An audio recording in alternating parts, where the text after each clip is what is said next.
Everybody, and welcome back to the Galactic Astrology Podcast. My name is Ursula, and I'm joined by the podcast co-host, Julia Balaz. Today, Julia and I are so excited that Renee Varnadore has graduated from the Quantum Soul Guidance Practitioner's course. Please join me in giving Renee a big round of applause. Welcome and congratulations, Renee. Welcome. Super well done.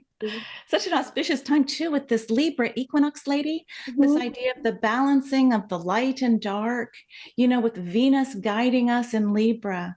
So I don't think it's an accident that we're in 2023, September, that we're celebrating you, Renee. And we'd like to begin with just an idea of your soul's journey in this incarnation. We know you're based in Baja California, Mexico, having grown up in San Diego, my hometown. But I'll just set the tenor. Renee, at the age of 3, already had spiritual awakenings and knew that there was more than what the 5 senses shared. She's a spiritual teacher. She's a healer.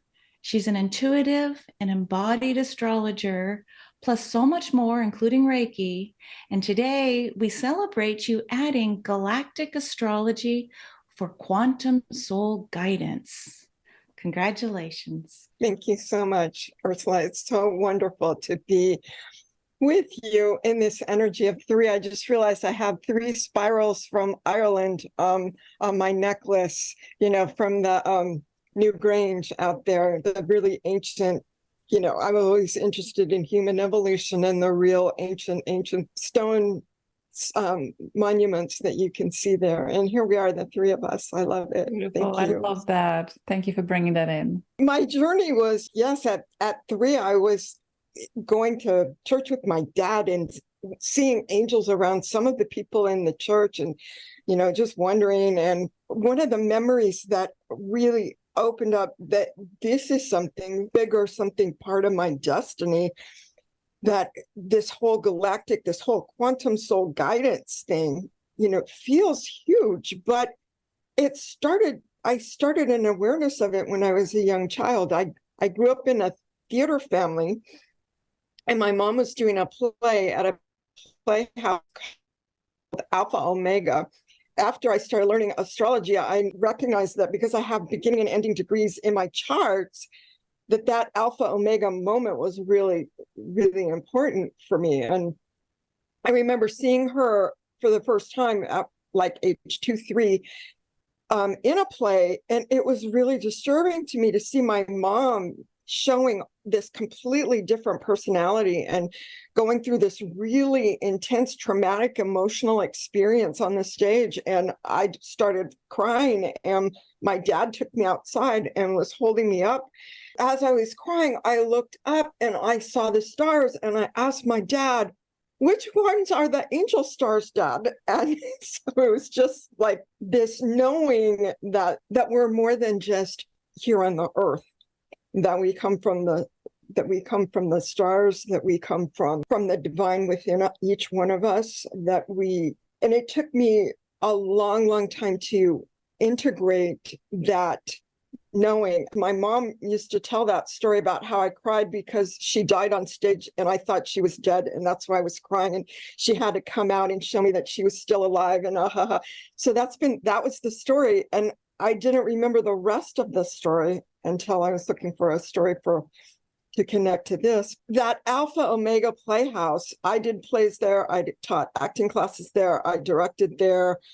I did a one-woman show there. So I started taking spiritualism classes there in 2003. And so that was just part of the moving from what I was seeing in scripts. I would look at a script and I would look at the subtext and I would see the light pop up, and I would see the transformations, and I would see what was happening energetically in the script, and then try to be able to communicate that on stage. It's very interesting that early training, how to be an actress, how to write a script, how to write a poem, that's the way I look at charts now. It's like I will see the lines of energy.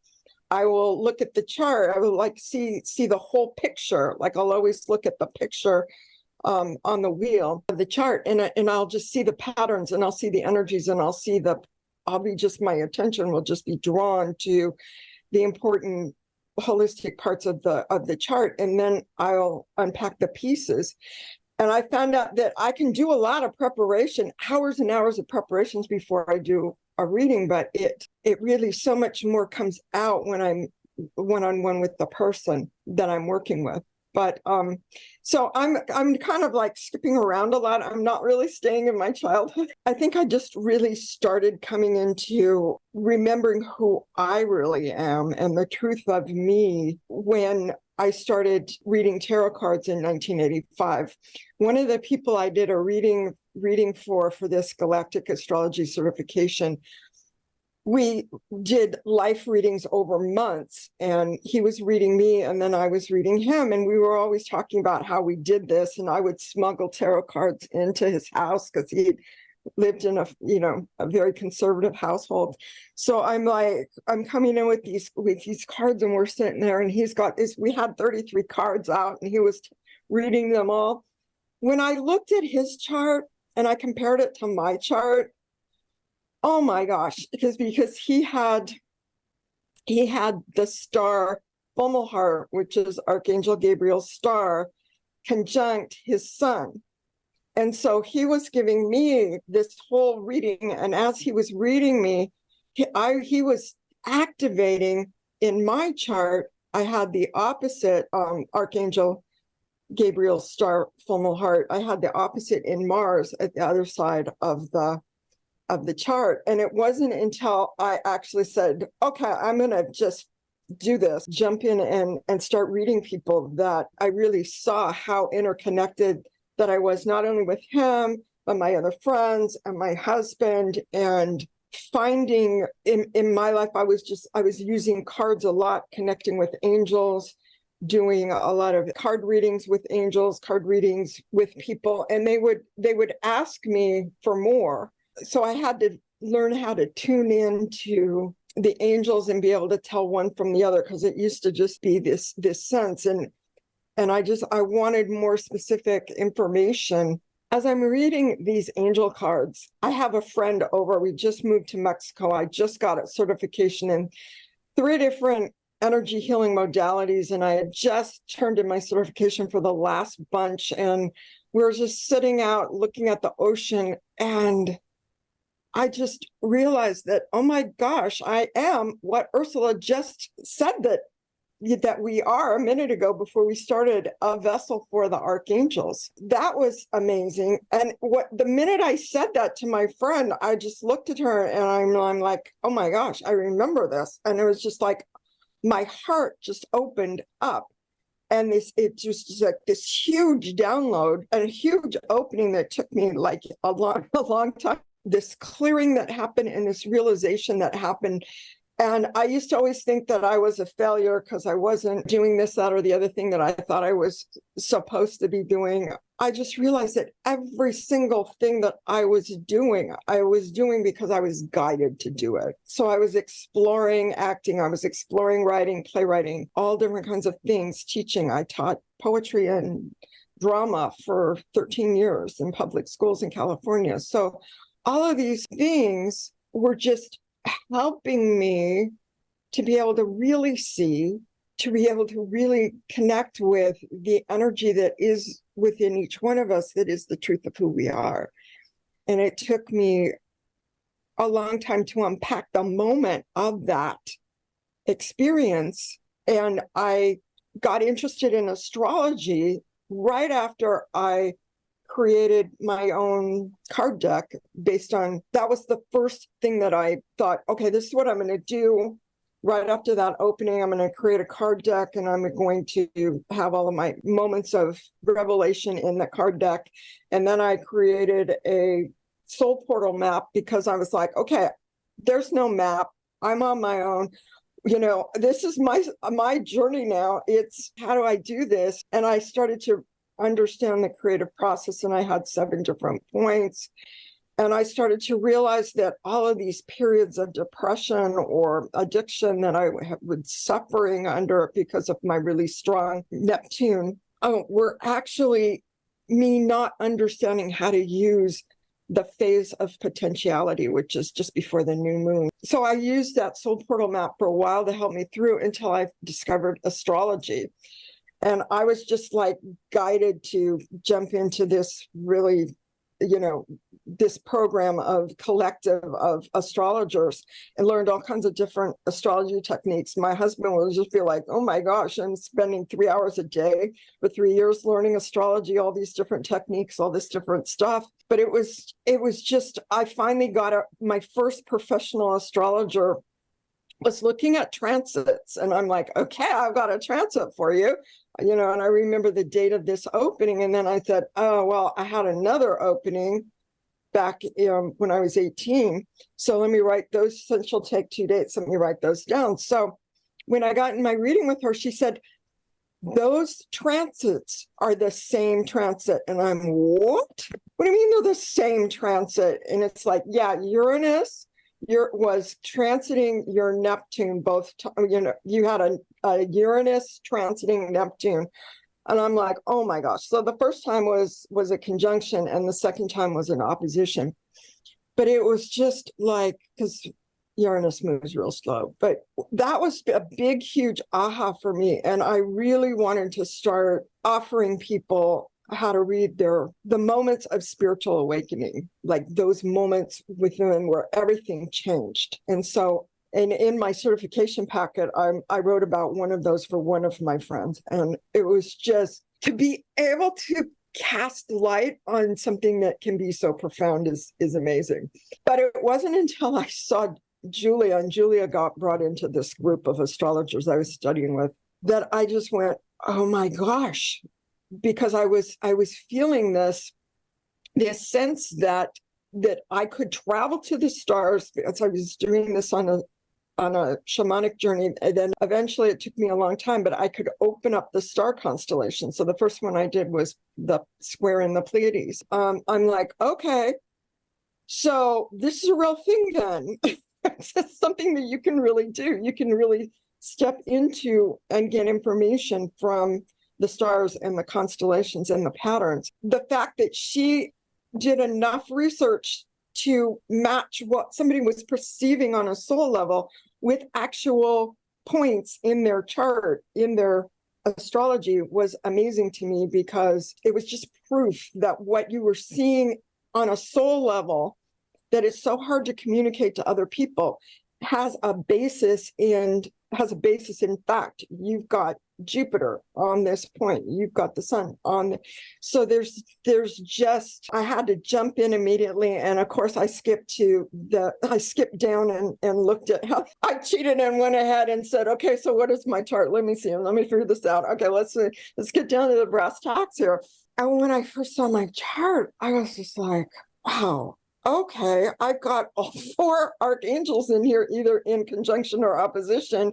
No wonder I so connected to archangels and started teaching archangel classes and all of this stuff, and belong to a spiritualist church where you're guided by angels and you give messages. So, okay, that makes perfect sense. There's like actual proof that this sense that I have of feeling a connection to the angels is for real. And then I look, when I started listening to the Q&As in the class, we did one of the first ones that I listened to. Julia, you were talking about cosmic points, and I realized that this Uranus Neptune transit was right on one of the 4 cosmic points. It was right on Shapely Attractor. And what I realized was, oh my gosh, no wonder it was so overwhelming for me. No wonder it was so amazing that the downloads didn't stop for 10 days.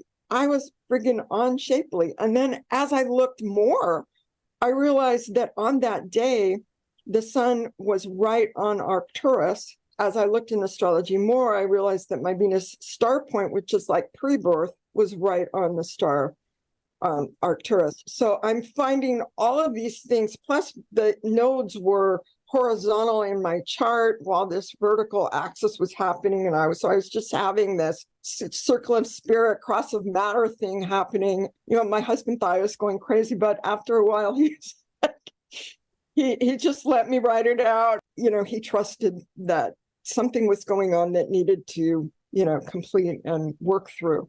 And I just feel like I want to be of service to other people who have these really intense cosmic points in their chart, who have these intense awakening moments, who have archangels there to help them, and they're not sure how to connect to them. So that's what I'm passionate about coming forward with.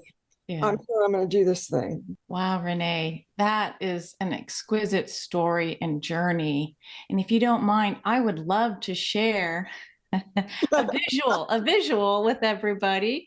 Let's see. Now, this is something that you created. It's a star family vision board. I'm going to go ahead and let you, I think the visuals will help other people understand. What is she talking about? Yeah, that would be good. Yeah, so the royal stars, the first one in the corner, the upper corner, Regulus, that's one of the four royal stars, and that's Archangel Raphael, and that's the healing. And my Pluto is on Regulus, so it's at 29 degrees. So it's just really, when I saw, that was another thing when I first looked at my chart, and I saw that, oh, we're looking at Pluto for like origins. It just made perfect sense. That was like Regulus right there in that star. And then if you go to the other corner, I put this four archangel stars in the corner, just like the tarot has the symbols of the archangel, of the four royal stars and the archangels in the corners of the 10 and the world card, the Wheel of Fortune and the world card. But the next one is Full Heart, which is the card, the star I was talking about that my friend had right on his sun, and that he activated the opposition that I had with my Mars. And it really opened up my whole ability to do what Archangel Gabriel is so brilliant at, is give messages, and you know, either through writing or communication or whatever. So that is Full Heart. And then this one, there's two at the bottom. One of them is Aldebaran, which is the Archangel Michael's star, and the other one is Archangel Uriel, which is Antares, which is this like big, yeah, there we go, this big, huge star. And there's so much power. I mean, one of the people I was reading for in this certification has this really strong connection to Antares. And so the two of us together talking about Antares was really, really powerful. Just to be able to know that door and be able to open that with her was incredible experience. Helped me understand Antares better and helped her clarify a whole bunch in her life. Because when you really see this, it's like getting that higher perspective that I always craved earlier in my life. I wanted to understand the depths and breadth and height my soul could reach. After I read the Elizabeth Browning poem, it was just like, this is the heights, this is the bigger perspective. And people, you know, everybody I've done a reading for, a Galactic Astrology reading for, has just been amazed at how high of a view that it really is when you're looking at the stars and the planetary connections to those stars. I was talking about the Shapley attractor. This is this like really powerful cosmic point that was right on my Neptune-Uranus transit. It's this big opening, and you can kind of see that it's not just one thing. There's this whole movement that happens when you kind of see it from this direction.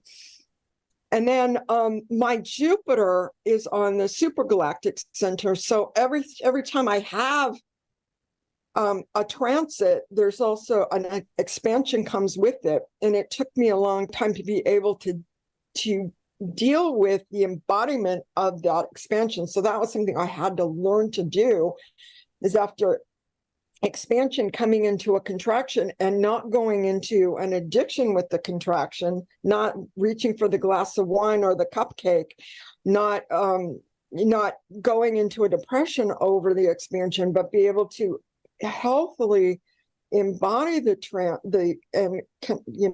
feel it and bring it into my body, so that I've embodied the planets, embodied the stars, embodied the cosmic points within my chakra system, which I've worked. One of the people I gave a reading to is an amazing, amazing healer. So when I gave her my take on what planets work with what chakra, it made total sense to her. And I think it's kind of, it's not definitive. I've seen different planets and stars attached to different chakras. And so things are not as fixed in our experience on Earth as they used to be. These were fixed stars and now they're all mutable. And a lot of people, it's been hard for a lot of people to adjust to that. And that's one of the things that I can help people with, is adjusting from the fact that things were fixed. And now they're mutable, now they're changing, now they're more fluid. Amazing, Renee. I would love to bring back the metaphor of the theater stage and how you being active on a stage from early age, how that helped you understand astrology better.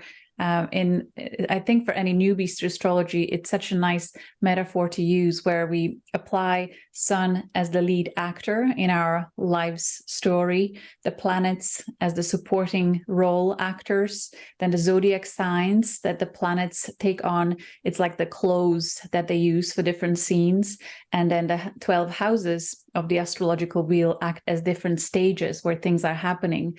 So I want to bring that to your own natal chart, and just mention that your Neptune, as you said, is conjunct Shapley attractor in your 9th house. So 9th house on the life stage is the house of higher learning, divine inspiration, being a teacher, being guide, and also traveling to far distant places. So for you, Neptune at Scorpio at 0.07 minutes, it's really transformational how you can receive these massive downloads from Shapley Attractor and offer them as higher guidance for those that are guided to you.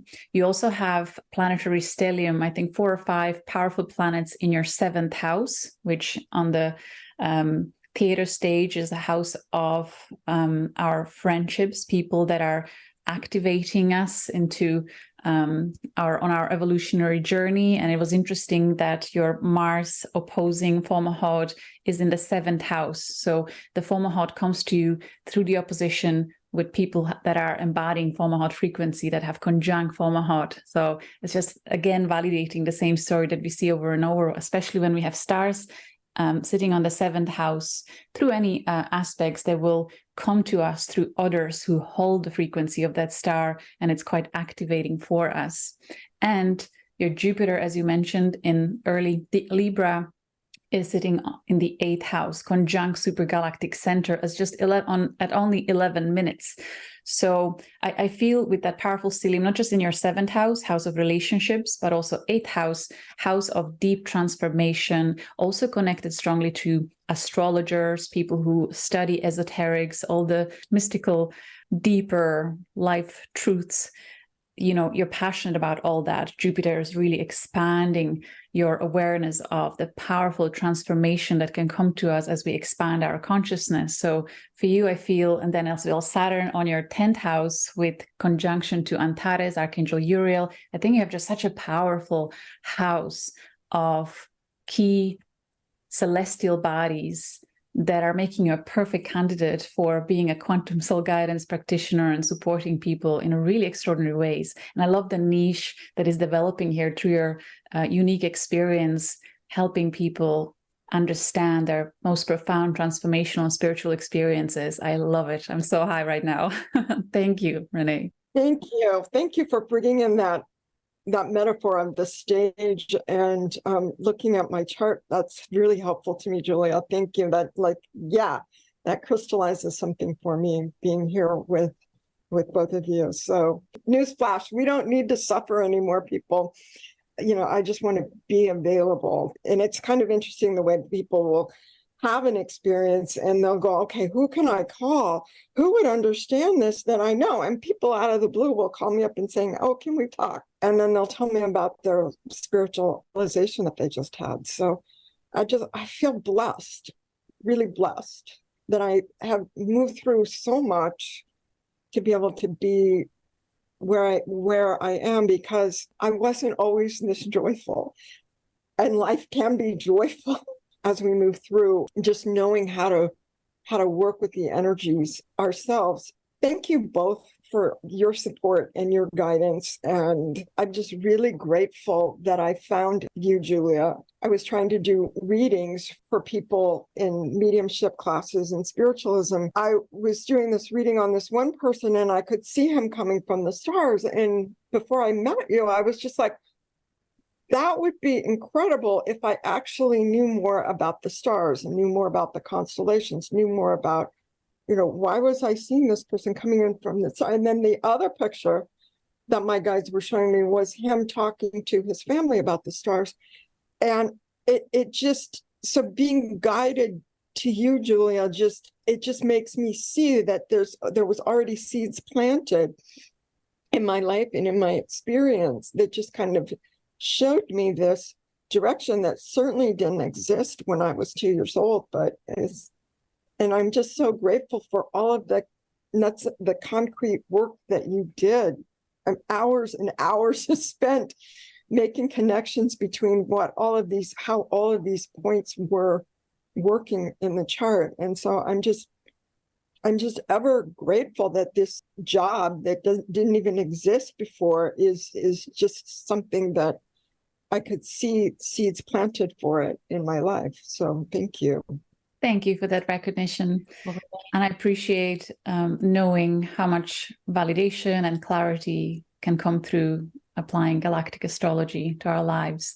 Renee, I have a question for you. Mm-hmm. So your Lilith is in Pisces in your first house of self, and your Chiron is also in the first house of self, Chiron in Aquarius. So I wonder, what was the experience for you like in terms of feeling very different? And then how or when did you experience Lilith empowering you to step into your uniqueness, embracing you being different, and how things then shifted in your reality, in your relationship? Because I presume it was quite triggering maybe for others to feel the powerful energies in your being, and kind of navigating relationships, I'm sure was not easy in your earlier years. Would you mind commenting on that so it can help our audience who may be going through something like that too? The Chiron in Aquarius is all about being misunderstood. So you've just stated it, that yes, I was misunderstood a lot when I was trying to communicate what I was receiving, what I was perceiving, what was going on, and trying to have conversations with my friends, with boyfriends, it was just so difficult. And trying to communicate to my mom, my immediate family, it was just so difficult that I ended up getting in trouble if I said something. And so I would just, not say anything. So for my whole childhood years, I didn't say anything. And then I would get on stage and I would do, as I was doing Joan of Arc, and because it was like Joan of Arc got burned at the stake because she refused to say that she was deluded.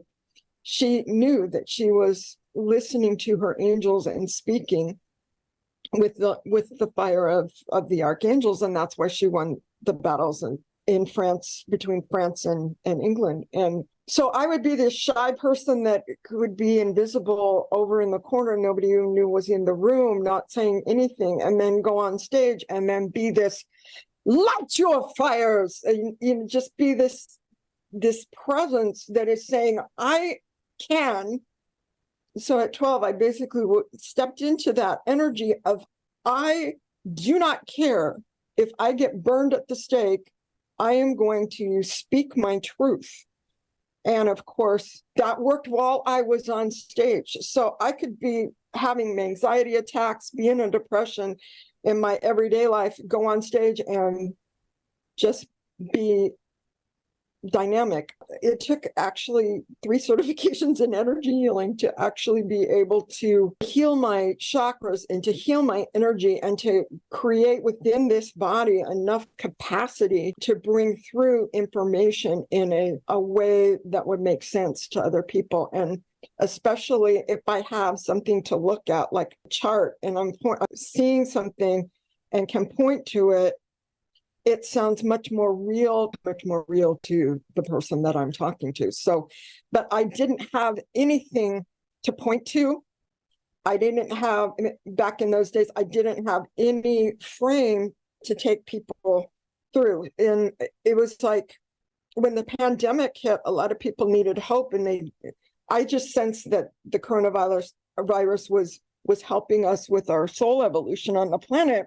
And I knew this. And so I felt like my job was to bring hope and healing to everybody. So I just had a chance to, what the heck, I'm just going to say it. The only people that are showing up for this thing, for my classes, are people I know, and they keep coming back and watching it again. So I'm just going to keep talking.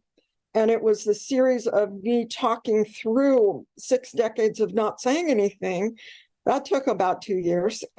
Now I'm finally able to give information focused on what other people's soul journeys are, which is like completely fascinating, seeing from different perspectives what their journeys are, and being able to come through, focus on what somebody else needs, and then being able to focus on, okay, well, this is going on for me in my chart, but what's happening for everybody right now? Oh, everybody's experiencing a new moon. Everybody's experiencing an eclipse.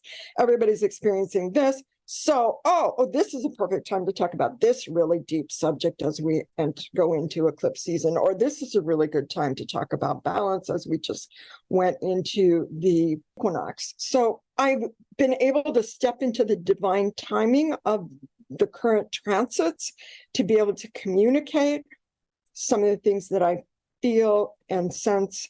People are responding to that. Well, such a treat to hear your journey, Renee, and to see your star family vision board. This idea of you embodying the energies as a vessel for the archangels. This is powerful medicine. It's almost like, here's the vessel. Who would like a drink? When you're ready, you call in the healer. And that's what feels like it's coming in for you. I would just add a vessel for the divine as well to that layer of the archangels, because these star families and there's all this energy for the greater good that seems so powerful. It's like before you couldn't talk. Now it's like full blast. It's like fantastic, open channel. Here we go. So I know that we're going to be sharing your website. So thank you, Renee, for sharing your journey. And I trust that it will inspire listeners in the future who also might want to take a look at, if you're questioning, I love astrology, or I've always wanted to know, what's this about? The calculator that Hector and Julia have brought forward allow many of us to find the proof of our cosmic soul's journey. So thank you so much, ladies. Such a pleasure. I would have closed this. It was such a perfect closing, but I want to highlight the vision board that we shared earlier. The idea came from Ursula herself. I was hoping you will mention it, Ursie, but in your humble heart, you just slided through it. So it was a beautiful initiative.